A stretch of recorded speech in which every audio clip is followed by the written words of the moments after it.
Mbi 52 poet nga të gjithë grup moshat u mblodhën në Lushnjë për të folur rreth shkrimit letrar të gjuhës dhe poezisë shqipe.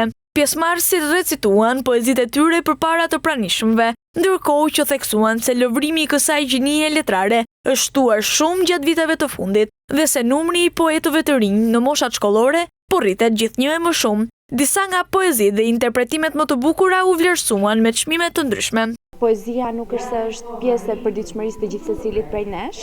Për mua poezia është ushqim shpirti. Më pëlqen shumë të lexoj poezi, por dhe ta shkruaj atë. Fshirja të rinjve unë e shikoj me shumë vënd, sepse të rinjt duan një dritare mundësie dhe e dhën kjo mundësi nga ne, patjetër është diçka që duhet të shfrytëzohet në maksimum.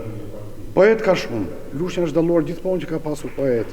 Mirë po, këtë radhë ne bëm diçka ndryshe, ftuam dhe poet nga rrethet, Vlorë, Berat, Fier, Durrës, Rogozhin, për ta përhapur sa më shumë. Në konkurs u lexuan 10 poezi në edicionin e dytë Ngjyra në vargje. Poetët e këtij rrethi kanë krijuar një traditë të shkrimit dhe interpretimit të saj përpara qytetarëve artëdashës.